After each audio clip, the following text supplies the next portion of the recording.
श्री शिवाय नमस्तुभ्यं। पुष्य नक्षत्र आ गया और वो भी पुरुषोत्तम मास में। ऐसा दुर्लभ संयोग बहुत ही अद्भुत है। कार्य की गति के लिए कहा गया है। आइए जानते हैं पुष्य नक्षत्र कब से कब तक रहेगा, आपको क्या करना चाहिए और कौन सा काम आप अपने घर पर रहकर कर सकते हैं ताकि पुत्र, विवाह, नौकरी, कर्ज धन इत्यादि की जो भी परेशानियां चल रही है दूर हो और हमेशा ही आपके घर में सौभाग्य बना रहे। इससे लक्ष्मी का वास हो, व्यापार चल निकले और पति, बच्चों और आपका हमेशा भाग्य उदय हो। इसके लिए कुछ श्रेष्ठ कार्य हमें जरूर करने चाहिए। गुरु जी के द्वारा बताए गए कुछ उपाय हैं जो इस वीडियो में मैं आपको बताऊंगी। सुनिएगा, वीडियो के अंत तक बने रहिए। 27 नक्षत्रों का सबसे अर्थात राजा जिसे कहा जाता है वह पुष्य नक्षत्र है। और इस बार जो पुष्य नक्षत्र हालांकि हर महीने प्राप्त होता है, लेकिन गुरु पुष्य नक्षत्र दुर्लभ है, वो भी पूरे दिन रात प्राप्त होना किसी चमत्कार से कम नहीं है। कभी कभी ये दुर्लभ संयोग होते हैं, तो इस नक्षत्र का आप लाभ उठाएं, भाग्य की रेखाओं को प्रबल करें।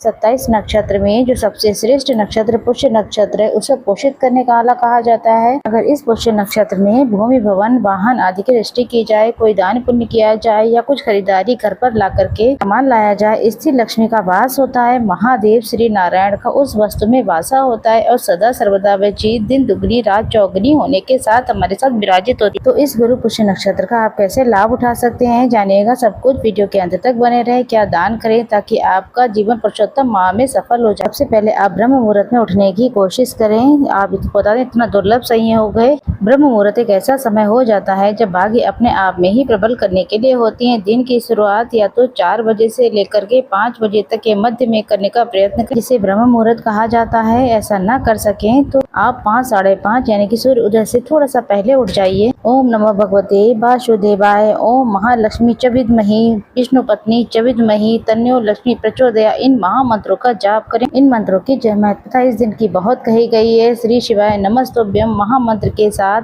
अपने दिन की शुरुआत करें। नहाने के पानी में गुरु पुष्य नक्षत्र 1 चुटकी हल्दी डालें। तुलसी की लकड़ी को घुमाकर स्नान करें। हर हर गंगे नमामि गंगे कहते हुए स्नान आदि से निवृत्त होकर हल्दी का तिलक अपने मस्तक पर धारण कर कोशिश करें पीले रंग के ही वस्त्र पहने। और जैसे ही सूर्य भगवान उदित हो उन्हें जल चढ़ाइएगा। पुष्य नक्षत्र है, अपने घर के द्वार पर 1 चुटकी हल्दी डाल के दीप दान जरूर करें, क्योंकि इस नक्षत्र की जो स्वामिनी है वो लक्ष्मी है, वही शनि इसके स्वामी है। और गुरु पुष्य नक्षत्र के रूप में जब हो जाता है तो इसमें गुरु देवता की खूब कृपा, बृहस्पति देव की खूब कृपा बरसती है। ऐसे में तुलसी में कच्चा दूध और हल्दी जरूर से समर्पित करें। इसके साथ ही सरल तरीके से भाग्य की रेखाओं को प्रबल करने के लिए आप सभी कुछ न कुछ कार्य करने का प्रयत्न कीजिएगा। इस दिन एक सरल कार्य और आप कर सकते हैं, चाहे तो घर के मंदिर में करें, चाहे आप महादेव के मंदिर में जाके करें, इच्छा आपकी। जैसा कि गुरु जी ने 33 दान की लिस्ट बताई है, उसमें से जो इस दिन का दान है वह है सफेद ऊन।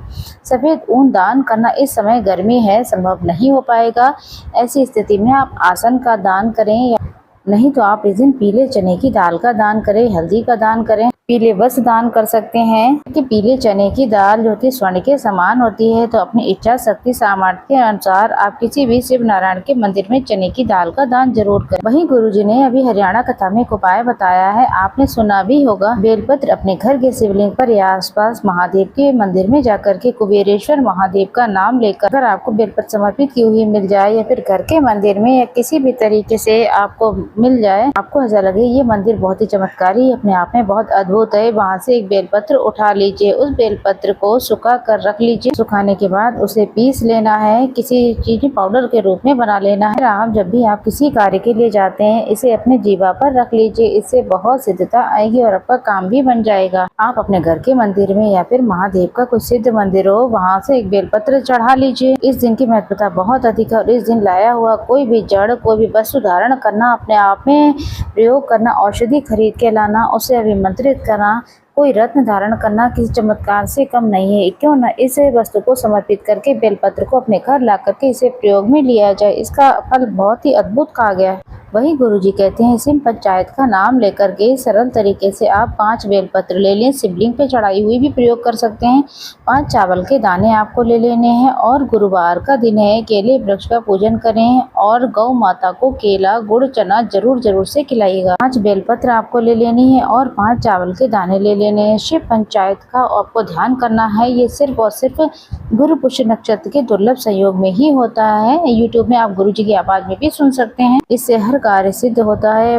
पंचमुखी दीपक में 5 बाती लगानी है। इन पांचों पहली बाती लगेगी श्री नारायण के नाम की, दूसरी महादेव के नाम की, तीसरी बत्ती गणेश जी के नाम की, चौथी बाती रहेगी सूर्य भगवान के नाम की, पांचवी अंतिम बत्ती रखनी है आपको माता दुर्गा के नाम की। इन 5 लोगों की नाम की बत्तियां आपको दीपक में रखनी है। एक कलश ले लेना, जल का कलश ले लेना है, सामान उसमें कुछ भी नहीं डालना है, ऐसा ही सादा भी ले सकते हैं, नहीं तो आप चने की दाल, चंदन डाल सकते हैं, अपनी इच्छा के अनुसार कोई भी वस्तु डाल भी सकते हैं, परंतु आप एक जल का लोटा ले लें, 5 बेलपत्र, 5 चावल के दाने ले लें, सिम पंचायत के नाम से पंचमुखी दीपक बना करके किसी भी महादेव के मंदिर में चले जाएं। गुरु पुष्य नक्षत्र के दुर्लभ संयोग में आप सभी को पंच देवताओं का ध्यान करके पंचमुखी दीपक लगाएं।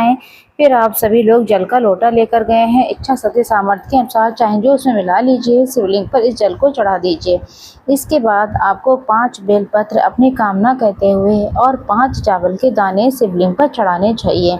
इसके बाद आप अपनी प्रार्थना करके घर की तरफ आने से पहले 1 बेलपत्र और 1 चावल का दाना आप गुरु पुष्य नक्षत्र के दुर्लभ सहयोग में उठाकर लेकर घर आ जाएं। घर लाने के बाद उसे अपने व्यापार स्थल पर या फिर घर पर अपने यहाँ कहीं बैठकर अपना काम करते हैं, लैपटॉप वगैरह है या कोई आपका दुकान वगैरह है, वहाँ पर आप किसी भी चीज में, किसी कागज में, लाल वस्त्र में, पीले वस्त्र में रख देते हैं तो आपका कार्य सिद्ध हो जाता है और सारे कष्ट बंधनों से आपको मुक्ति मिल जाती है। क्योंकि आपको बताया 1 चावल का दाना 100 ब्राह्मण के बराबर होता है। जब नारी के जीवन में बहुत दुख पड़ जाते हैं तो 1 चावल का दाना एक बहुत उपयोगी होता है। 5 बेलपत्र, 5 चावल के दाने तो बहुत ही सुखद परिणाम देंगे, करके देखिएगा आपको लाभ मिलेगा। घर पर आप सभी लोग खीर बनाएं, पुष्य नक्षत्र है और पुष्य अमृत भी इसे कहा जाता है। घर पर महालक्ष्मी को खीर सहित का भोग लगाएं और साथ के साथ सरल तरीके से आप सभी को जो भी है नारायण को उनके निमित्त खीर का भोग लगाना है। कनकदारा स्रोत, विष्णु सहस्त्र नाम का पाठ कर लेना। आप सभी को कोई दिव्य पुस्तक या कोई महालक्ष्मी के शरण मंत्रों का जाप करते हैं तब भी बहुत अच्छी बात है। सिद्धि प्राप्त करने के लिए हवन इत्यादि किए जाते हैं। तो ये थी छोटी सी जानकारी जो मैंने आपको दी है। आशा है, उम्मीद है आपको पसंद आई होगी। अगर पसंद आई हो तो वीडियो को लाइक शेयर जरूर कर दें।